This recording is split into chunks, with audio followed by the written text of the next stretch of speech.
को आने में थोड़ी देरी हुई,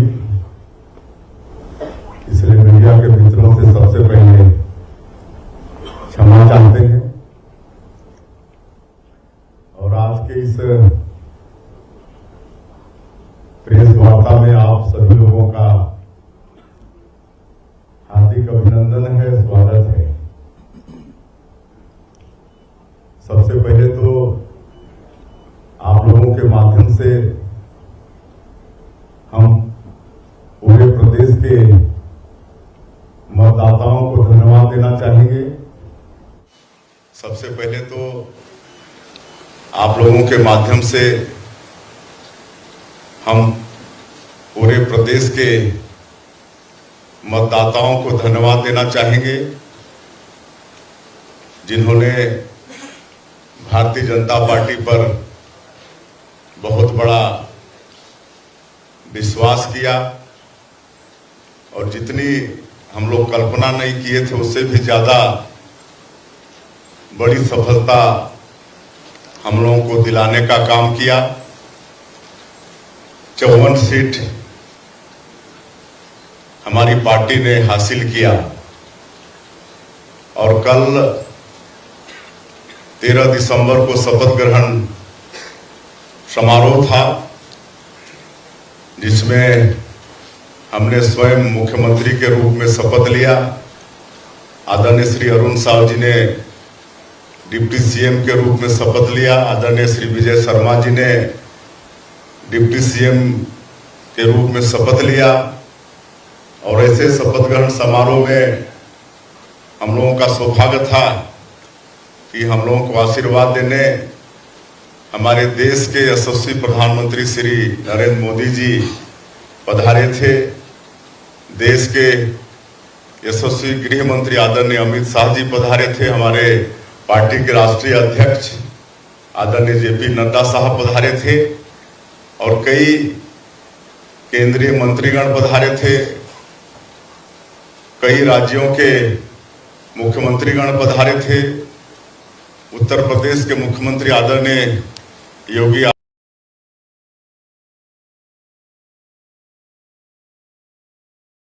आज पहला कैबिनेट का बैठक संपन्न हुआ है, जिसमें हम लोगों ने जो चुनाव कैंपेनिंग के दौरान मोदी की गारंटी में जो हम लोग का वादा भी है कि जो पिछले 5 वर्षों में कांग्रेस पार्टी की सरकार में जो गरीब लोग 18 लाख प्रधानमंत्री ग्रामीण आवास से वंचित हो गए, उनको मकान देने का काम करेंगे। हमारे यशस्वी प्रधानमंत्री श्री नरेंद्र मोदी जी ने भी छत्तीसगढ़ की जनता से वादा किया था कि हमारी सरकार बनेगी तो जो भारतीय जनता पार्टी का मुख्यमंत्री होगा वो सबसे पहला काम 18 लाख आवास स्वीकृत करने का काम करेगा। और आज वही काम हम लोग पहले कैबिनेट में किए हैं। आज के कैबिनेट में हम लोग का एकमात्र विषय वही था जिसमें 18 लाख लोगों को आगे प्रधानमंत्री आवास की स्वीकृति देंगे। इस पर आज निर्णय लिया गया है और आने वाले समय में उस पर कार्रवाई होगी। छत्तीसगढ़ के 18 लाख गरीब लोगों को उनका हक प्रधानमंत्री आवास मिलेगा। उसके लिए जो भी आवश्यक कार्रवाई है वो हम सब लोग कर रहे हैं। हालांकि पिछली सरकार ने पूरे प्रदेश को आर्थिक रूप से खोखला कर दिया है, फिर भी क्योंकि इतना बड़ा जनादेश छत्तीसगढ़ के मतदाताओं ने भारतीय जनता पार्टी को दिया है, तो हम लोग मोदी की गारंटी में जो वादा छत्तीसगढ़ की जनता से किए हैं उसका 100% पालन करेंगे। आने वाले 5 वर्षों में सभी कामों को पूरा करेंगे।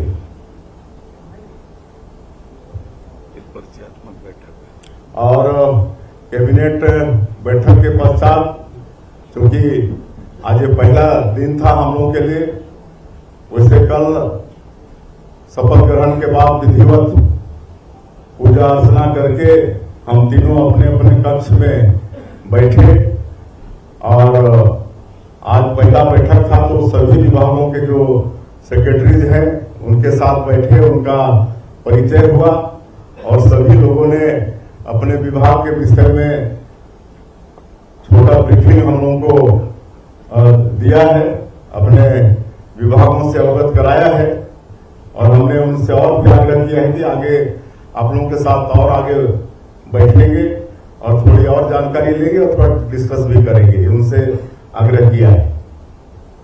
धन्यवाद। मुख्यमंत्री जी, मैं एपीएन न्यूज से पीयूष मिश्रा आपको संज्ञान में बस्तर की 3 बातें लाना चाह रहा हूँ। मैं पीयूष मिश्रा एपीएन न्यूज से बस्तर की 3 बातें आपके संज्ञान में लाना चाहता हूँ। नगरनार स्टील प्लांट जो अभी पूर्ण रूप से शुरू भी नहीं हुआ है, लेकिन वहाँ चोरी की वारदातें ज्यादा हो गई, जिसकी एफआईआर भी लिखी गई है। दूसरा, मक्का वहाँ ज्यादा होता है, मक्का प्रोसेसिंग प्लांट जो पिछली सरकार ने कहा था उसके विषय में आज तक प्रोसेसिंग प्लांट चालू नहीं हो पाया है। और तीसरा, नक्सलवाद, उसके लिए क्या सोच है? देखिए, नगरनार में जो स्क्रैप की चोरी हो रही है उसकी जानकारी आज ही हमको मिली है, उसके विषय में हम जानकारी लेंगे और जो भी आवश्यक कदम होगा वो करेंगे। सर, मेरा एक सवाल है। और वो पुरानी सरकार की बात को छोड़ दीजिए, हम लोग जो भी आवश्यक होगा, छत्तीसगढ़ की जनता इतना बड़ा जनादेश हम लोग को दिया है तो छत्तीसगढ़िया सबले बढ़िया इसको चरितार्थ करते हुए हम लोग काम करेंगे।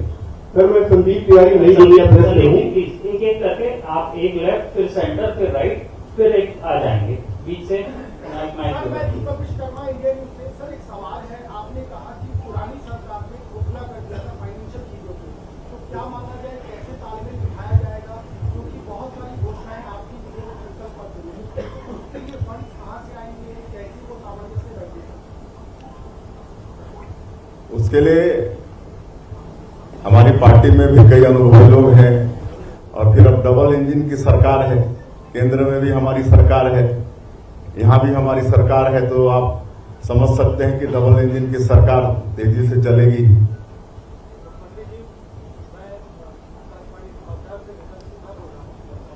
नीचे से ऑन कर लो।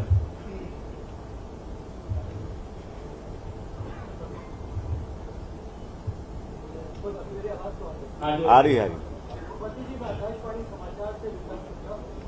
ये जो विधानसभा चुनाव हुए हैं उसमें आदिवासी क्षेत्रों में भारतीय जनता पार्टी को काफी सफलता मिली है। सरगुजा में आपने बड़ी सीटें जीती है, बस्तर में भी काफी सीटों में आपने सफलता हासिल की है।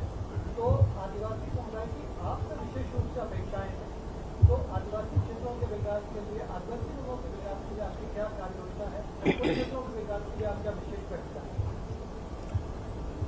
विधानसभा 2023 के चुनाव में आदिवासियों का पूरा आशीर्वाद मिला है, समर्थन मिला है।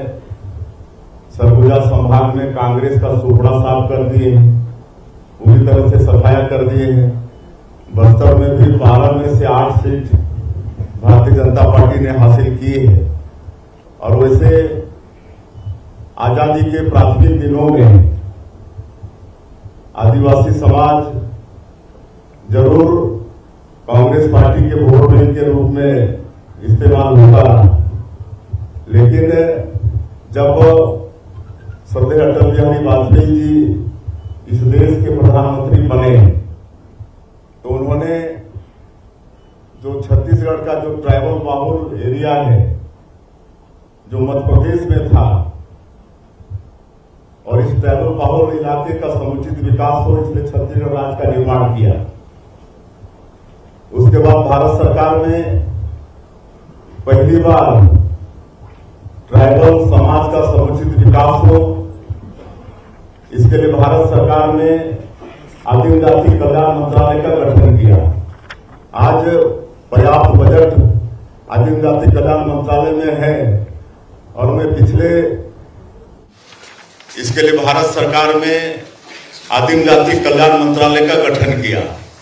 आज पर्याप्त बजट आदिम जाति कल्याण मंत्रालय में है और मैं पिछले 20 साल सांसद था और मेरा सौभाग्य था कि अटल जी की सरकार में सांसद था, मोदी जी के सरकार में भी था, उनके प्रथम शासनकाल में राज्यमंत्री का भी दायित्व था। तो आदिम जाति कल्याण मंत्रालय से अपने क्षेत्र के विकास के लिए हमने बहुत पैसा लाया। और आज आदिवासी समाज ये भी जानता है कि अगर आदिवासी समाज का मान और सम्मान और विकास कोई कर सकता है तो भारतीय जनता पार्टी है। आज ये बताते हुए मुझे गौरव होता है कि जो देश का सर्वोच्च पद है महामहिम राष्ट्रपति का, उसमें भी आज आदिवासी समाज की एक महिला श्रीमती द्रौपदी मुर्मू राष्ट्रपति के पद पर विराजमान है। और ये काम कोई कर सकता है तो भारतीय जनता पार्टी ही कर सकता है।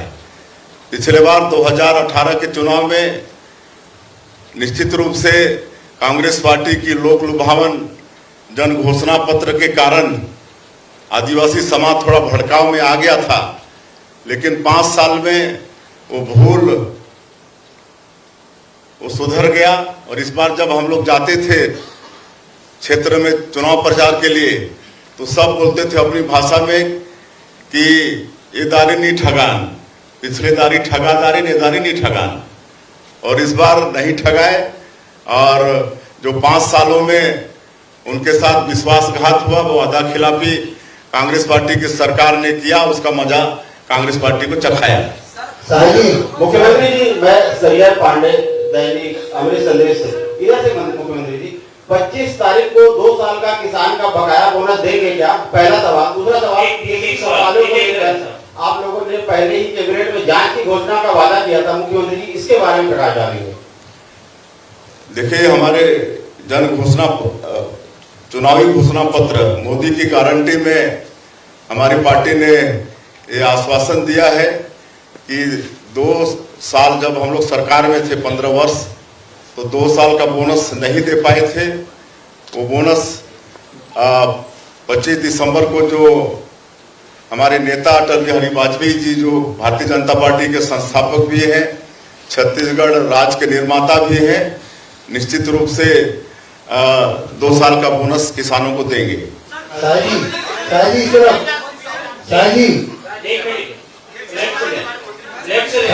एक एक करके बोले तो शाहजी, मैं दामू बोल रहा हूँ।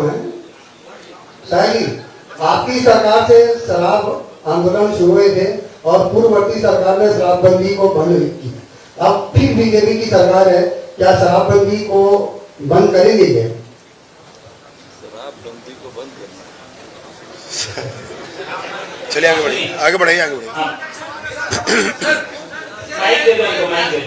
हाँ, मेरा सवाल विजय जी से है।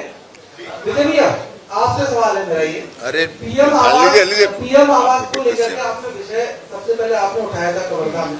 तो पीएम आवास को लेकर के भाजपा ने फॉर्म भरवाए थे। उन फॉर्म्स को जो आपने कलेक्ट किया था पीएम आवास आंदोलन के लिए, उन फॉर्म का क्या होगा?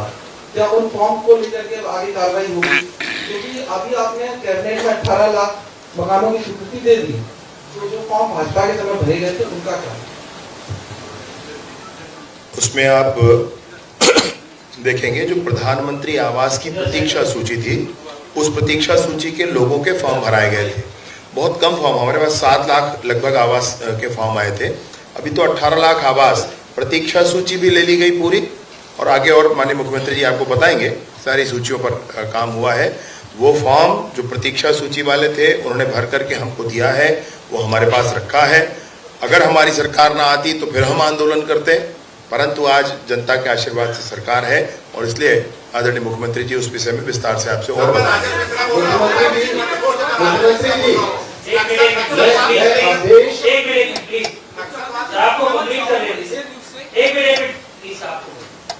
हाँ, मुख्यमंत्री जी, मैं सोहन साहू एशियन न्यूज़ से। सर, बहुत सारे किसान आप लोगों की तरफ देख रहे हैं क्योंकि आप लोगों ने वादा किया था 21 क्विंटल जो धान खरीदेंगे और 31 रुपये पैसे देंगे। तो बहुत सारे किसान ऐसे हैं जो आपकी तरफ देख रहे हैं सर, तो उन लोग के लिए क्या कुछ आप लोग लेके आए हैं, क्या कुछ लेके? मैं कह चुका हूँ कि मोदी की गारंटी में जो भी वादा हमारी पार्टी ने छत्तीसगढ़ की जनता से किया है वो 100% उसका पालन होगा।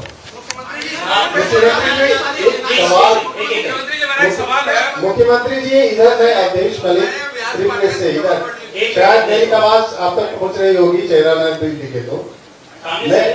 मैं आपसे सिर्फ एक सवाल पूछना चाहता हूं कि आप as a tribal chief minister बने हैं, ट्राइबल्स को लेकर एक जो मेजर प्रायोरिटी रहेगी आपको, वो क्या होगी? देखिए, वैसे तो मैं आप लोगों को कह चुका हूं कि जितना मान और सम्मान आदिवासी समाज का भारतीय जनता पार्टी ने बढ़ाया है, उतना किसी पार्टी ने नहीं बढ़ाया है। और आज जो भी काम पिछले 15 वर्षों में भारतीय जनता पार्टी के सरकार के माध्यम से हुए, वो भी ट्राइबल लोगों के हित में हुए। आपको मैं बताना चाहूँगा कि पहले ट्राइबल क्षेत्र में और ग्रामीण क्षेत्रों में भूखमरी होती थी, लोगों को अनाज नहीं मिलता था खाने के लिए, तो लोग कोदो कुटकी गोंदली खाते थे, महुआ को उबाल के उसमें सरई का बीज मिला के खाना पड़ता था। उसके बाद भी बच्चे उपवास होते थे। लेकिन जब छत्तीसगढ़ में भारतीय जनता पार्टी की सरकार बनी तो सस्ता अनाज देने का काम शुरू हुआ। पहले 3 रुपया किलो में देना शुरू किए, फिर 2 रुपया में, फिर 1 रुपया में। और इसके लिए हमारे पूर्व मुख्यमंत्री डॉक्टर रमन सिंह चावरू वाले बाबा के नाम से भी विख्यात हुए।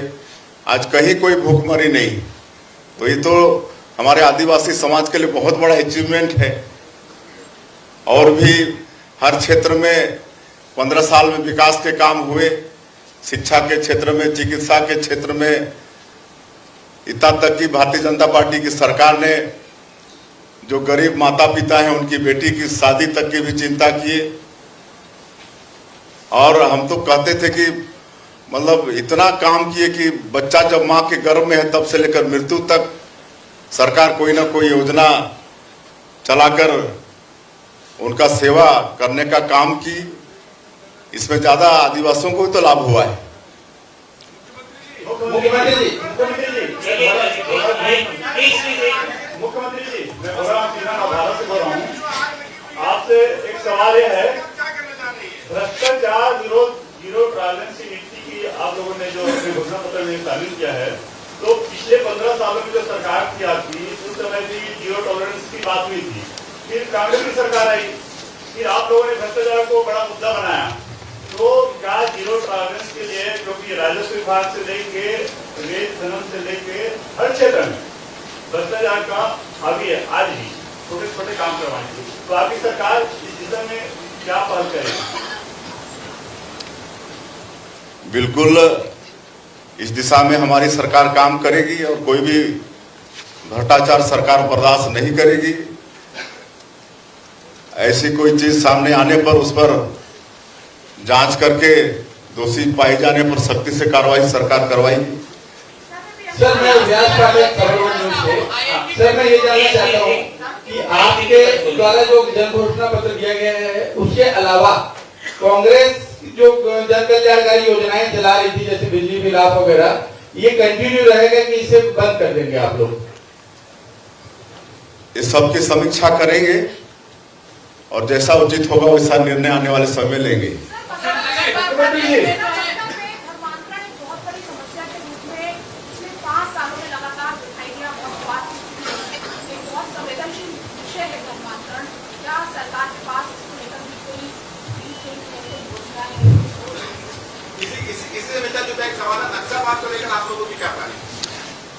इस दिशा में सोचेंगे, कहे कि पिछली सरकार ने तो अपना वोट बैंक बढ़ाने के लिए धर्मांतरण को बढ़ावा दिया, लेकिन कैसे धर्मांतरण पर रोक लगे इस पर हमारी सरकार सोचेगी।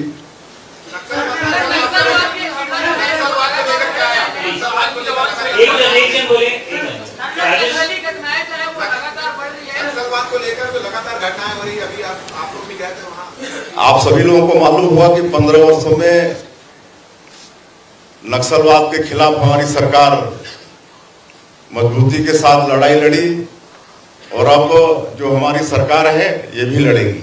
सीएम साहब, मैं संजय शेखर हूँ। सवाल यह है कि आप लोगों ने पीएससी को बहुत बड़ा मुद्दा बनाया था पूरे चुनाव अभियान के दौरान, और पीएम साहब से लेकर के आपके तमाम नेताओं ने, आप सबने कहा था कि सरकार बनेगी तो उसके खिलाफ कार्रवाई होगी, जिन लोगों ने उसमें गलतियां की है उसके खिलाफ। तो पहले कैबिनेट हो गई, आगे क्या आपका रुख है उस पर पीएससी, क्योंकि पूरे प्रदेश के युवा जो है आपकी तरफ देख रहे हैं। उस पर भी हमने कहा है, हमारे आदरणीय प्रधानमंत्री जी ने भी कहा है, इंतजार करिए, उस पर भी उचित कदम लेंगे। राजगीत को लेकर खूब बात हो रही सर, शपथ ग्रहण समारोह में राजगीत नहीं बजाए जाने को लेकर कांग्रेस समाज भी उठा रही है। राज्य गीत, अच्छा राजभवन तय करना पूरा सम्मान है। राजगीत की देखिए, राजगीत की पूरा सम्मान। हाँ, जो राजगीत है उसके प्रति हम लोग सब आदर का भाव रखते हैं, लेकिन ये सारा कार्यक्रम ये राजभवन तय करता है, उसके अनुसार चलना पड़ता है।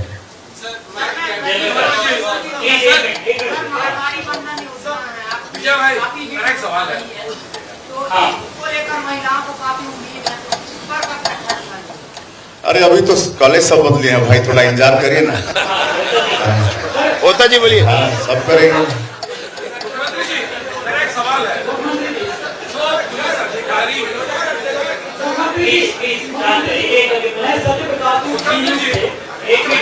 मेरा सवाल ये है कि पिछली सरकार ये खूब कहने की कोशिश की या दिखाने की कोशिश की या करने की कोशिश की कि श्री राम भगवान के लिए राम वनगमन परिपथ योजना चला रही है, उस दिशा में आगे बढ़ रही है।